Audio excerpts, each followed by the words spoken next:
To transition to our first, our feature panel, I should say, the future of home building in the Mojave River Valley. And I'm excited to have, we have two panelists that flew out from Scottsdale, Arizona. Our first is Nicolette Chapman. She's going to serve as our moderator today. She's Director of Builder Relations from AmeriFirst Financial. And I'll ask Nicolette to come on up. Let's give her a round of applause.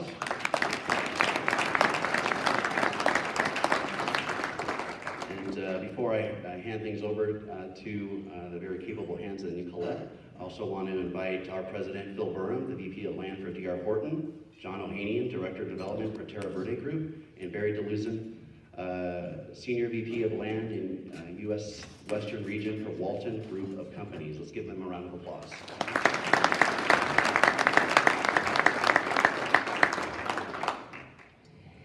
Thank you so much, Carlos.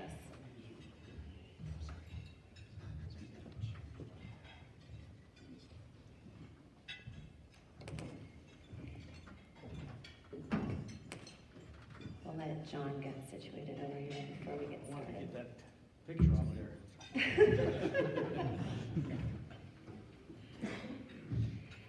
Okay, good afternoon, everyone. Thank you so much for coming today.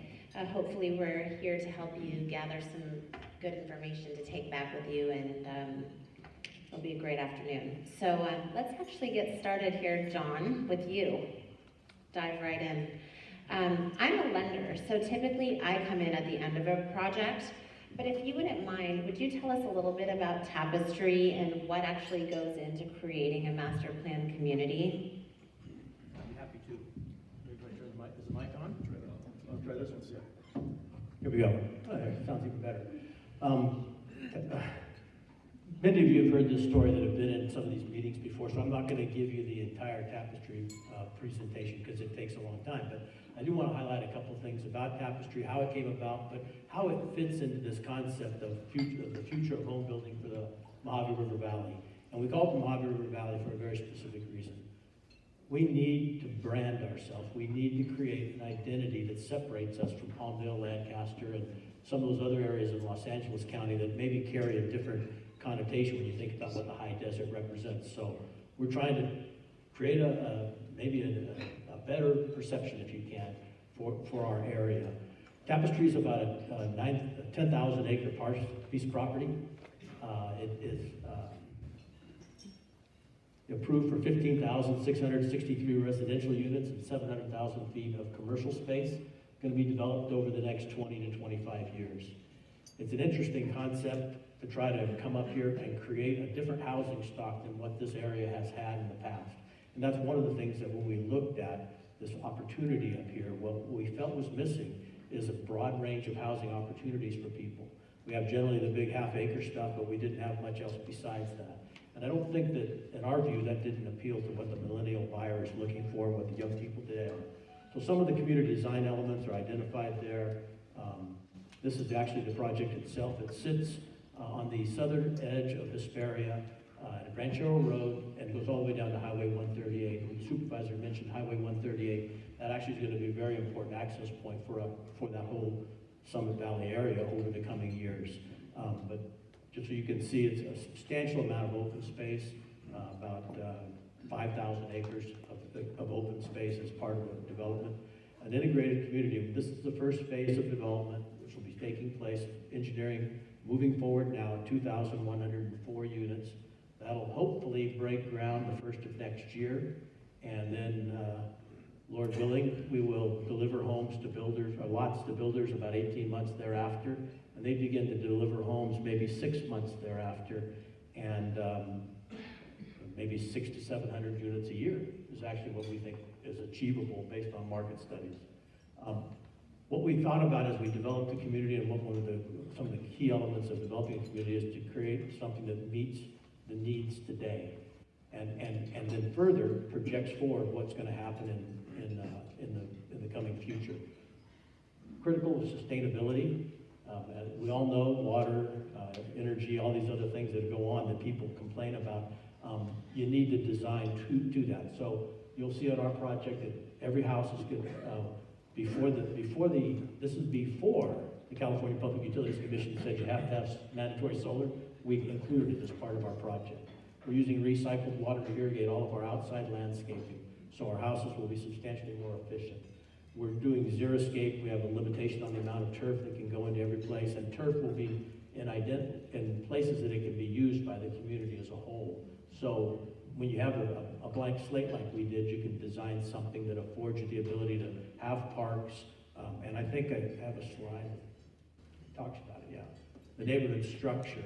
What we try to do in a neighborhood is have every neighborhood anchored by a park and an elementary school. Within the project, there are 7 elementary schools, 1 high school, 1 middle school, and perhaps 2 middle schools if the student generation numbers are sufficient. But you create a neighborhood, you create a community that people can identify with, can connect with. The kids go to school together, they play together, they have Little League together. Kind of like when I was a kid, that was the way it was. You know, we all rode our bikes and did things together in a neighborhood environment. And then over the years, it kind of went away from that, and people became a lot more spread out and disparate. What we're trying to get back to is kind of what the nucleus of a community needs to be. So you create that. Everything's hooked with a series of hiking trails. There's 190 miles of trails within the project. And what we've done is created a varied housing stock. This was one of the big sticking points when we went through the entitlement process, and one thing that was really hard to get communicated to the community. You need more than just half-acre property. So we have small lot detached. We'll have lots that are 4,000 square foot lots. We have 2,900 square foot lots. We have 5,000, 6,000, 7s, up to 18,000 square foot lots. But you had to have a bunch of that. I had lunch the other day with Joe Brady, and I was talking, he introduced me to a fellow who's got a company up here that employs 250 people. And in the course of that conversation, one of the things he said, recruiting people to his company has been difficult because he doesn't have a quality housing stock that appeals to the people that he's trying to recruit to come up here. We hope that by doing a project like this, we'll draw some attention to it and be able to accomplish that. Here's a couple examples of some of the smaller lot product, what it would look like, how the houses would sit on those lots, even a staggered small lot product. And I know Phil and Barry are going to talk a little bit more about product and what you need to do, but what we're learning is that young people today are buying smaller houses. They don't want a big lot that they have to maintain, but they do want an outdoor lifestyle. So that's why you have a community, when you have a community like Tapas, you have the ability to generate the parks, the trails, the open space, the lifestyle experience that they want without all the responsibilities and obligations of owning your own home or maintaining the half acre. We're also looking at some cluster stuff that needs to be done. We need some small cluster stuff that allows people to get in at a price point they can afford. Outside the Mojave River Valley, price points are really, really high. They're going to climb up here as well. I mean, if you just take all the fees that we have to pay, and I know Phil's going to talk about that, but it gets to be a pretty staggering number, and to deliver an affordable product, you've got to be able to give a varied product type. I wanted to, additionally, you need some development standards that are flexible, that can relate to the market, can respond to the market as it develops, because we're projecting forward 30 years worth of development here. We need to be able to be responsive to what happens in that. So the cities, we hope, would look at some development standards, and we tried this with Hesperia to develop what we felt were some very positive things that would create a good community, but would provide us with the flexibility to be able to move forward on that project. And then maybe some diversity of architectural style, and let's see what else I'm going to show you. Oh, and a lovely picture of the mountains. I think that's kind of the overview, Nicolette, of what we've been talking about and what went into creating Tapestry. We bought the property in 2012. We spent 6 years getting it entitled. We went through, I don't know how many hearings. I shudder to think how many hearings we went through and how many times I had to sit down while people called me everything that you can imagine, and then showed up in their clown costumes and then talked about what a terrible project we were doing. But we got through that process. Then we got sued by the environmentalists, and we spent another 18 months resolving that. So that's what you're faced with when you're developing a community like Tapestry. Well, kudos to you, because it's obviously a very well thought out project, and we're very excited to see it come into fruition. John,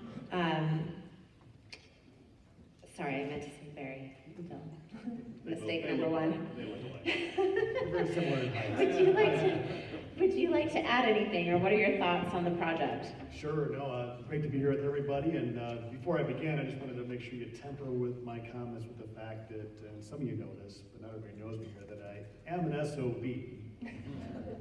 It's not what I look like, it's not what you think, that's son of a builder. So I've been around this for years, since I grew up in Chicago with a home builder dad, so I'm an SOB. But anyways, I like what I see. We do communities across the United States, and I think the three things that jump out at me about the tapestry is the sustainability, important design, product diversity, huge consideration, giving people opportunities, and you certainly need a market for that. And I think the smaller lots are definitely what is happening in the market across the country right now. So 4,000, and cluster you mentioned 4,000, 5,000, 6,000 square foot lots are what are happening. Even I was talking with a group of engineers on a master plan community in Denver the other day, and most folks do not want 7,000. Not that they're gone, but they're probably a 5 to 10% of the project type of mix. And then design around community. I think I saw a lot of emphasis on making sure you can bring people together through trails. I like the design of the streets and things like that. So, great looking project from my perspective. Bill? You know, you nailed it, you described it, you described why it's appealing, just looking forward to building in it. So, hurry up. So, John, your customers are local developers and home builders, but obviously there's a need for forecasting at the end of the day of what the buyer is going to be looking for when they're purchasing. So, what are you seeing with regard to lot sizes, amenities, and how do you go about determining what's going to be wanted by those homebuyers? I think the first thing and everybody in the room needs to think about this as well. You can't look at these things the way we looked at them before. I always say, take off your 2010 glasses and put on your 2030 glasses. You need to think about what's going to happen in the future. And that's what we did when we brought our team together. And we had a blank slate, so it was like, okay, let's spitball and figure out what can we possibly do. What's going to happen technologically? I use as an example, my CFO is in Georgia, my assistant's in Wyoming. I have a project in Austin, and a project in Dallas, and a project in Nashville, and we all work together. We do it. Telecommuting. We don't have to drive to office anymore. That's going to change. That's going to continue to accelerate over the years as technology gets even better. So the first thought to our team was, how do you build a community that's going to be responsive to that? What's the latest state of the art? What's the stuff that you read in the National Enquirer that they say is going to happen? That, the kind of the fantasy stuff? What's that? And does it have any chance of being true and real? And then how do we build into that? So that was part of the process. We assembled a really good team, and then you gave everybody the free rein to try to figure out how to meet the future demand and what it's going to be. I really believe, I may be smoking it, but I think there really will be autonomous cars. I think the commute from here, if you have to go down the hill in an autonomous vehicle, is going to sure change compared to actually paying attention and driving down that hill. If you're working in your car all the way down there, it's like a gigantic train going back and forth of cars hooked together. That's going to happen. It may not be my working lifetime because I don't plan on working that much longer, but it's going to happen. And it's so the community that you're building that's going to be addressing those needs in the future has to think about that. I think one of the things that John described when he described the Tapestry project, said it kind of quickly, we kind of glossed over it, but leaving the flexibility even in the specific plan. Because guys like John and his company, they're brilliant and they're going to do all the research they can to forecast out 15, 20, 30 years. But it's not really possible to do. Any city that's ever worked on a general plan update understands that you're doing your best to forecast based on the data you have now. So leaving in a little bit of room and a little bit of flexibility, so when it comes time for a builder to join the party, there's a little bit of flexibility in the city without having to reinvent the entire process. It always, developers and land planners, just I have such respect for them as a builder, all we have to do is spend a couple $1 million a year doing surveys. And if the consumer decides that he wants a bigger bedroom, we can react, we redesign, and we have a new product on the market in 6 or 9 months. he's got to wait 30 years to see if he was right. So it's an astonishing task, and I think the tapestries just came out beautifully, and I hope it's as successful as we all think it will be. Being a little bit flippant about that, but because home building by its nature innovates at a near glacial speed, there's not a lot of new ways to build a bedroom. There's going to be 3 bedrooms or 2 bedrooms and 3 baths or 2 baths. There's going to be a family room and a living room. The inside technology is changing and evolving pretty quickly. I think we're doing an exceptional job right now is with energy efficiency. One of the brilliant things about building in a specific plan, though, is you have the ability to have a little bit more predictability in the process. So planning into the future as far as these guys have to do is just it's an incredible feat, and I think they've done a stellar job. I would agree. I want to add to that comment, just from being a national group, Walton, we, in our underwriting process and what we look to as far as favorable characteristics of a community is that ability to have a project that is zoned favorably for multiple products, or at least that, again, that flexibility over time. Because again, we look at deals that usually 5 years to 10 years, sometimes 15 to 20 if we miss a cycle. So that, encourages us to invest in an area where we know we at least can move with the market, and it helps settle on. So. Thank you so much. John, thank you so much also for sharing more about the process and what it's taken to get Tapestry to this point. You talked a little bit about your challenges with regard to entitlements and obviously environmental lawsuits that you had also discussed, but can you elaborate a little bit more on some of the challenges that you have already overcome, and then maybe touch on some that you anticipate in the future? Yeah, I think the thing that surprised me the most as we got up here, we envisioned a community and a project that we thought really was responsive to what everybody wanted up here, and I was stunned at the let's see, what will I call it, the Twitter lynch mobs that showed up at all these projects and different meetings that we'd have. That was surprising to me, the resistance that we got, and I think that was one of the things that if I were to do it over again, we did the community outreach meetings.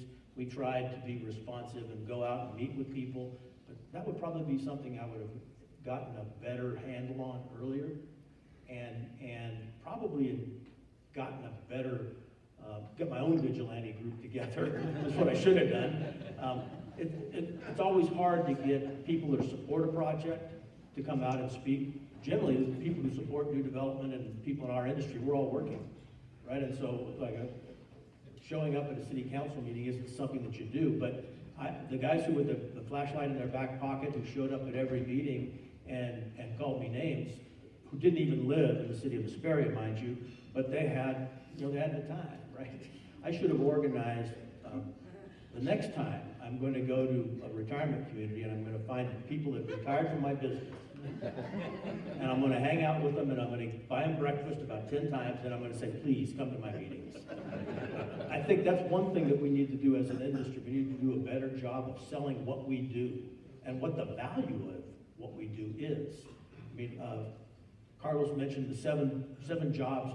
Every time you build a house, it's 7 new jobs for this area. Well, if that's true, then Tapestry's 105,000 new jobs for the Mojave River Valley. That's a big deal. We should be talking about that more. We should be, as an industry, recognizing that. And maybe as part of the process, that ought to be the first thing we put in the presentation is talking about those benefits. I know them intuitively. I think we glossed over them in the process, Nicolette. So I think that was kind of a mistake, and and then when you get headwinds against you, golly, it's like the lynch mob shows up, because then if there's going to be, if this developer's going to get embarrassed in front of everybody, this is fun, let's go. And then the crowd just kept getting bigger and bigger. I had a Saturday meeting where 400 people showed up to speak against the project. They showed up with signs, and they put them in front of me sitting at the dais, and they put signs about toll roads. They were against toll roads, so they put signs up there about toll roads. What exactly am I going to do at Tapestry building a toll road? You know, it's not happening, but they had an agenda, so they showed up.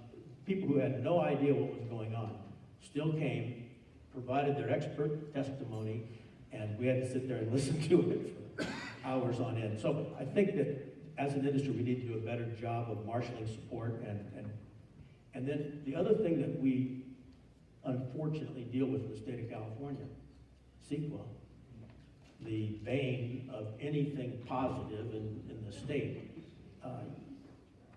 I have never done a project in the state of California where I haven't been sued under CEQA. That cost a lot of money and a lot of time, and that somehow we've got to figure out how to fix that problem. As an industry and as leaders, we all need to figure out how to address that particular issue. I think that's one of the biggest things. And honestly, 18 months, I gave up a bunch of developable land to the arroyo toad. Now, I know many of you have a soft spot for the arroyo toad, but if I ever get a chance to, I'm going to barbecue one and eat it. He didn't say that. No, I was just kidding. He's kidding. So I'd like to say I'll sign up as in your vigilante gang. Thank you. I'm pretty tough if you ask my husband and kids. They don't mess with me very often, so. Do either of you face similar challenges? Oh, for sure. I mean, it varies across the country, and I guess what I would add is that, you know, we're always trying to create the win-win-win between the people that want development, the folks that don't, the municipalities and customers. I mean, there is a win in there for everybody, and we often just try to bridge that gap between the, you know, the NIMBYs and the YIMBYs, as we say, the yes in my backyards, and everybody, because again, there are benefits to it, and I think everybody's voice needs to be heard. We certainly want to make sure it's a responsible development, and all that can come together. It's just, you know, emotions come into it, you know, pretty strongly. So it's just a difficult process. I think it always will be, but we can certainly educate people and help along and get involved sooner. But we try to work with everybody. Yeah, it's funny. My former life is I spent 20 years as a private builder and developer, and when you were talking about your process, our first planning commission meeting for infill specific plan we did in Upland started at 7 in the evening and went till 4 in the morning. We heard everybody, so it's important. But those are the things that you have to be prepared for. As far as a builder, do we face similar problems? Obviously, by the time the home builder gets involved, all the entitlements are in place. So, which is why I'm now a home builder instead of a developer. Hint, there's a tip in that. But we have similar obstacles. It's the unpredictable stuff, whether it's the fourth plan check from the new plan checker that likes to do things differently than the old plan checker, to a new fee that gets implemented midway through construction, something that you didn't count on, you didn't plan for. Or, God forbid, the city's sole building inspector gets the flu, and you can't get inspections for 2 weeks. That's not as common now, but in 2013 and 14, it wasn't unheard of to have one inspector in a city that could shut down a project. They, in by themselves, they probably don't sound like a big deal, but when you're building homes, we're not building fidget spinners. Our product costs hundreds of thousands of dollars. And if you do it right and efficiently, you probably got 20 or 30 of them going at the same time. So 1 week delay in getting an occupancy permit is thousands of dollars. Month, tens of thousands. Months long could crush the project and keep it from going forward. So we have to deal with, as a builder, you take the innate risk of the economy, consumer confidence, interest rate jumps. The things that we can control, though, we should. So I don't want to get into jump ahead of the conversation, but at the end of the day, a predictable permitting and processing process is pretty crucial. And a lot of times we can control that. We just let it go. I think I'd add to that, the last time I was here at the luncheon, I spoke to that predictability and efficiency, because it does cost money. And as an investor across the United States, we look at different markets, and we compare California, and let's just say that Colorado or even Arizona, we're, you know, roughly 2 to 3 times less in timing to get through entitlements and cost. 2 to 3 factor. It's a huge deal. You know, it obviously impacts affordability, and it also impacts cost of capital. View it as a higher risk, it costs more. So it's not a good equation, you know, with what we're talking about. Thank you so much. So I'm just going to switch around topics quickly here, and we're going to move into home buyer preferences and sort of what people are looking for right now. Phil, Myers Research, their latest report indicated that out of the top 10 best-selling communities, or residential projects rather, in San Bernardino, 2 of them are D.R. Horton communities that are located right here in the Mojave River Valley. Can you tell us a little bit about why those communities might be successful and what those home buyers are looking for? I'm trying to do the math in my head really quickly. I think we're a third of the market, so if we're only top 20% of the top. Anyway. There's a slide for reference. Good, that's good to know. Top 2. Home buyers today want value. D.R. Horton is fortunate to be building to that value, to that demographic. Buyers today are a whole lot more educated than they were 15 or 20 years ago. I think that 60%, I might be off in that number, but I think I heard 60% of our buyers that come to our sales offices have looked at us online, done independent research. They know who D.R. Horton is. They know what our floor plans look like. So they've already made the decision that what we're offering meets their general need. So it's a matter of getting to the sales office and finding out that we're actually delivering the product that we said we're going to do online. So one of the things that we're just hyper-focused on right now is value. And I think either Barry or John mentioned nationally, the size of the home is trending downward. Thank God the era of the mansion is finally behind us, we hope. Buyers today are buying for value and efficiency. The ego buys, I think, are a thing of the past. Feels like it is. With the cost of the land and the cost of the infrastructure and the cost of the fees, there's not a lot of room left to pay for building a house. So people want a good, safe house that their family can actually afford without putting them into a homeless situation 5 minutes later. Cost of use is one of the things that we focus on as a sales practice. Not a lot of people know, and the ones that do the research are learning it, is homes built today are 50% more efficient than homes built just 20 years ago. So if you look at some of the housing stock of the Mojave River Valley area that's 30, 40, 50 years old, their energy bills are 200, 300% higher than a home built today. Homes built less than 10 years ago used twice the water. So those savings, those energy efficiencies translated to dollars that can go back into the monthly family checkbook. So we've been blessed to have great communities and great neighborhoods, and candidly, I think we're just building what people want to buy. So I hope we're at the top. Yeah. Barry, like John, your customers are the home builders. Can you give us a little information as to what the builder is looking for when they purchase lots? Certainly, well, I think it ties into exactly what Phil said here, and that's right now it's affordability and it's smaller lot sizes. We rely on third-party consultants in all the projects we do. We're typically 3 to 5 years ahead of the builders, so we have to rely kind of on their insights. Unfortunately, our investors don't trust the Barry factor. If I just say, hey, this is what we should do. So we probably spend $10,000 to $20,000 on every project we look at to get that demographic information, understand what's coming in, and make sure we're aligned as best we can, because everybody knows that can switch. And again, it's going back to that flexibility and zoning if we can helps us out. But what we're seeing now generally across the country is affordability, no more McMansions, a smaller percentage. There's still 5 to 10% again that probably want a lot larger home, but it is smaller lots, efficiencies in living lifestyle and sustainability.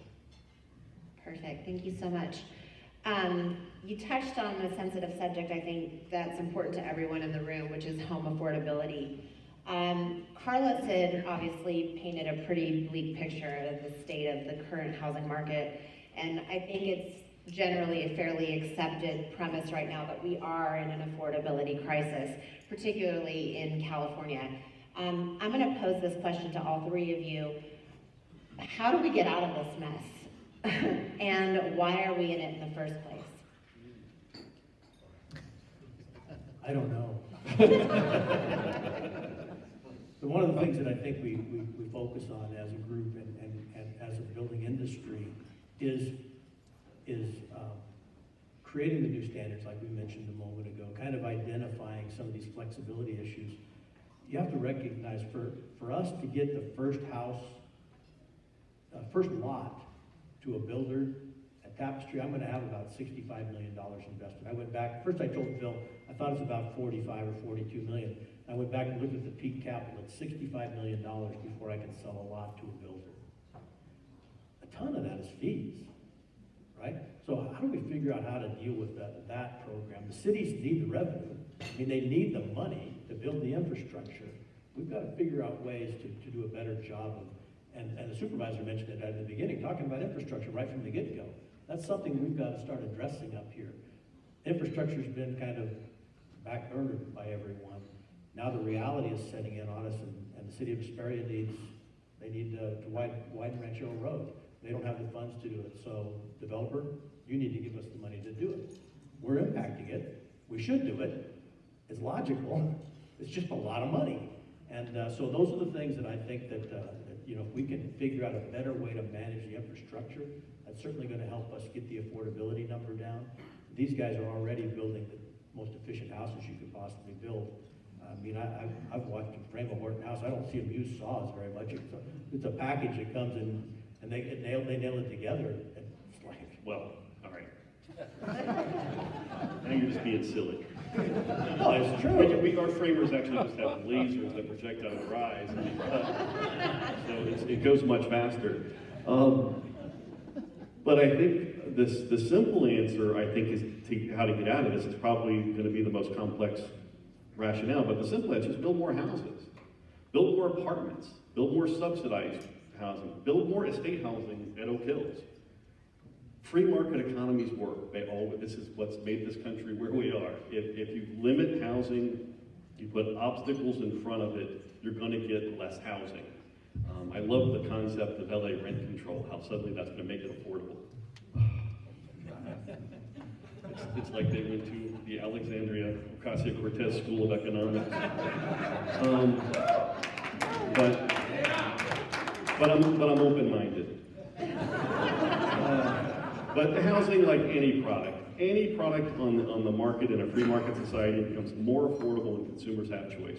The market will self-regulate. So the simple answer to the complex question is make more opportunities to provide more housing. The more complex part of that is how do you do that? You gotta save the money of the first house. Is it infrastructure? Is it fee deferment? There's all kinds of different things.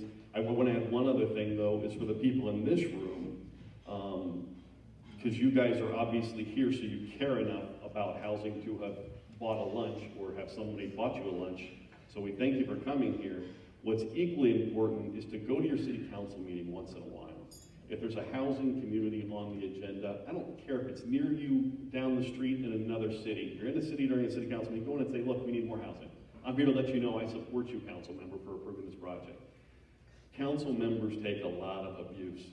The meetings that John's talking about, the only one more hated than him was the person voting for his project. That's for sure. So the elected officials, especially the ones in this room, thank you so much for coming. But the rest of this group, you outnumber the ones that are here getting abused.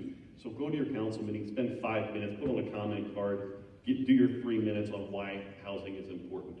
$2 billion in San Bernardino alone just to get halfway to where we're supposed to be filling. So just wanted to throw that out there. Yeah, I guess I would just add to all that, I agree with it all, and I would say that, how did we get here? Probably the litigious nature of what's going on in California, and, coupled with CEQA, how to get out of it, reduce that somehow. And my first experience in California was over 15 years ago in Hayward. We were doing a master plan development, only about 800 units, maybe 600, 800 units for Standard Pacific, and it was right on the bay. I remember coming out here for the first time. I was sitting on the site, I was looking at the plans, and I'm like, wow, looking at the construction budget, I'm like, there's a moat. What is our moat for $4 million for a moat? Like, what the heck are they doing, right? And then there was a cat gate. There was a bridge over that, and then there was a cat gate. I'm like, what the hell is a cat gate doing out here? Well, they were required by the environmentalists to provide a moat to keep the domestic cats from crossing over and into the protected marsh area where there was a pickled field mouse. Oh, makes sense. Now it makes sense. I'm like, you're kidding me. As I'm looking at hawks circling around. I don't know.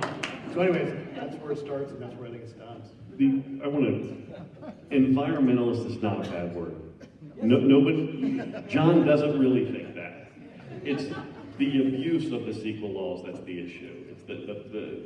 It's not that, you know, we all grew up watching Scooby-Doo. At the end of the cartoon, almost every time was an evil real estate developer that was there to just take advantage of it. So everyone thinks there's truth to that. You've got to stop treating real estate developers like the bad guys. The $60 million John's company is going to invest in this area is going to lead to tens of billions of dollars of economic growth. So, and he doesn't have any intention of destroying the environment. Not that he could if he wanted to, but he's not a bad guy. Developers aren't bad guys. They want to do the right thing. They want to be respectful of the environment. But CEQA reform needs to happen. Everyone knows it's broken. Everyone knows it's not being used for what it's supposed to be used for. But it's kind of like, I guess, Social Security on a federal level. Everyone knows it's busted, but nobody wants to address it because they're afraid they'll lose an election. But this governor might actually attack it if you call him every day and ask him to, because he wants housing. Homelessness he sees it as a homelessness fix. He doesn't recognize the overcrowding and the sociological impacts of overcrowding and lack of housing. He chose that as his agenda, so let's help him fix CEQA. Bo, you write an email tomorrow. One piece that I would like to touch on is the possibility or the need for FHA reform. As a lender, what we see out there from home buyers is typically buyers that are, they have income and they have decent credit, but what they lack is assets. They don't have money for down payments because life is expensive. And it is an instant gratification society if you've checked Instagram or Facebook lately. So do you see that as well, that there's a need for better down payment assistance programs, FHA financing specific in this area? Absolutely. San Bernardino County and Riverside are punished by FHA. When you can buy a house, Pomona, which is LA County market area, I think the average new home in that area is around $600,000. The average new home in the county of San Bernardino is in the $460 range, I think. It requires a smaller down payment to buy that $600,000 home. Not slightly smaller, dramatically smaller. They can buy that home for $18,000 down. You go to San Bernardino County, the $480,000 home requires you $48,000. So about a third the down payment. So FHA is broken. Carlos and some other groups here, obviously the BIA has been lobbying to try to fix that for a bit. Secretary Carson might actually take that call one day, but right now it's a challenge. Obviously, you guys are facing it every day trying to qualify. Absolutely. So on that note, because we know affordability is another issue, how much does it cost to deliver the first home within Tapestry? Can you give us an idea on that? Well, as I mentioned, it's going to be $60 million before I can deliver a lot to a builder. And then it's going to take them another, I don't know, they're going to take 100 lots a year from me. The way we figure our financial models, we're in this thing about 12 years before we actually recover our capital. That's a pretty stunning number. And it's because it's so front-loaded. And it goes back to the infrastructure issue I mentioned a moment ago. Sewer treatment plants need to be built. Water facilities need to be built. Roads need to be built. All those things have to be sized to accommodate the growth that's coming around out here. And they haven't been addressed until now. And so we find ourselves in that spot. So yeah, it's a boatload of money to deliver the first house. Is that a technical term? Yeah, that's a finance term. It's a finance term. It's a boatload of money. A very large boat. And I would add that, I mean, certainly on big projects, we see it, the tens of millions of dollars that have to go into starting a project. Even a small project where a builder has to come in and do some minor off-site infrastructure, you still have to think about the on-site infrastructure that has to get invested before the first house is even sold. Phil's intimately aware of that, and that can be, you know, tens of millions of dollars as well. So there's a significant investment on these projects before you see your first. It's crazy. Yeah. Shouldn't do it. I'm going back to you, Barry. Walton owns or controls over 100,000 acres of land in the Americas. Much of it's fully entitled, and several sites are actually partially improved, ready to build on. So what is standing between your inventory of lots becoming an inventory of new homes? So we actually buy our property unentitled typically. So we have a mix in that 100,000 acres of unentitled to entitled land. And the biggest obstacle is the timing through entitlements. I mean, that's really where it's at, and then the market conditions. So, you know, again, we're looking out 5 years to 10 years in our window. We certainly like it to be 3 if we can. But in that time frame, our obstacles are getting through the municipalities, dealing with the market fluctuations, and then the builder's demand. You know, I mean, if you look right now, costs are going up. Pricing is probably flattening a little bit, and it's slowing things down a little bit. So I would say those are the biggest obstacles across the country. Perfect, thank you so much. So a good portion of our amazing audience today includes city officials, elected, and senior staff. So I'm going to ask the 3 of you, why should they care about finding ways to help produce new housing? And assuming that we can convince them that they should care, hopefully we have, what can cities do to help home builders and developers meet our housing needs? I get to start, I guess. We've talked about this already. The number of jobs that are generated, the economic impact that is associated with home building and development that takes place in your community, the quality of life that you create as a result of upgrading your housing stock and creating better educational and recreational opportunities for your residents. Those are all really important things. And so I think those are the things that we're trying to address and bring to your communities. But there are so many things we can do together. I mentioned it previously. You know, we're going to hear about opportunity zones in a moment, but what about an infrastructure zone? What about a special tax program that allows us to build infrastructure and match long-term assets with long-term liabilities? We have some of that with CFD, but it becomes very exclusive to that one individual project. We need to use CFDs, but we need something more regional. We need to come up with some solutions that are more regional and not be as provincial as we have been in the past.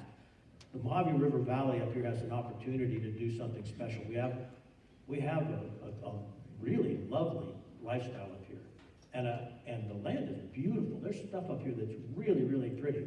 Recreational opportunities are amazing. Quality of life is something special. We just need to maximize the benefit from that. So we should come up with legislation that allows us to do infrastructure zones. Something in this, we have the SKIP program as a way to finance some of that stuff. That's a good idea. What about application of that on a broader perspective regionally to address some of the issues we have up here? So that's one thing that I think would be very helpful. Let us build more homes. Find ways. Have you heard the restrictions? Restrictions are the cost of the first house, the processing timeline, just the sheer risk associated with it. And let us build what we know the market will take. We literally spend, and I was being flippant earlier, but millions of dollars a year confirming what today's consumer wants to buy. At the absolute risk of alienating some of my good friends that are in the room that are elected officials or planning commissioners, we know what to build. Having a frustrated architect try to tell you to put a belly band on the middle of every house is a little frustrating sometimes. Home buyers today, we want to build a nice home. We want to build the home that the people are proud to live in. But your personal preference for a type of stone veneer doesn't add to that equation. I'm not intending to be flippant, not intending to be offensive, but we've really spent the time doing it. The architects we work with focus on this constantly, on how to deliver the right product to the right market. I mentioned earlier, and John talked about the cost of the first home and the investment. If you imagine a private builder that's got 10 or 20 homes going at a time before he can ever close his first one, he's got $5 or $10 million invested in that project. I think he's going to do his best to deliver the project that the market wants. So the more cities can do to help us bring to market the product that the home buyers want and more importantly can afford would be greatly appreciated. But it's all in the infrastructure, especially where there's land, there's no infrastructure. That's the great mystery of California. In San Bernardino County specifically, we've got a ton of land, but building a road or a sewer system to get to that land prevents a lot of new housing communities from coming. So. I think I would just add, figuring out how to add efficiencies to the process, approvals through, starting at entitlement plan reviews, all the way to the building inspectors and codes. Sometimes that can be, how would I say, lethargic to get through the process, different, not the same, right? I mean, so there are a lot of ways you can work there. And then I would say being creative in the fee process. I mean, there have to be some fees, but we've worked with some municipalities across the country where we try to push some of those fees towards the end of the project, instead of way up front, maybe towards a building permit, just again, help with that financial load, given the millions and millions of dollars that are going up front. Every little bit helps. I want to just really quickly add, one of the things, and we talked about the specific plan, is clear development standards and clear predictability in the process. This isn't a gripe session. The cities up here have embraced development, and your leadership is doing a great job. I mean, Tapestry is going to change the dynamics of this area, and Hesperia has done a great job. Victorville is embracing new home communities. So this wasn't specific to the region. It's a general statement to ask that you do what you can to help promote development. But the predictability of the process is crucial. We talked about the thousands of dollars that could be lost every week for just a change in a plan or a change in a plan check. So the more that the city, senior city staff members and elected officials can drive down that importance of new housing, housing is its own economy. The 7 jobs, all the issues, all the economic benefits that come from housing. You get more commercial, you get more services. It all is just the Lion King circle of life thing. I don't remember that, but so whatever you can do to improve the efficiency of the process is great and very helpful. What I also want to add, and I meant to mention this earlier, is when I was talking about the environmentalist part, is actually buying a new home is the most environmentally friendly thing you can do. Because of the impact of the environment on a 50-year-old home versus a new home. So I like to think of myself as an environmentalist. So I'd appreciate it if you'd stop using that word disparagingly. I'm an old dog, and I am not going to learn that new trick. I can tell you that right now. I think this is a good time to stop. I actually do want to say thank you to John, Barry, Phil for your time on the panel today. We'll be opening this up after our next speaker for questions, but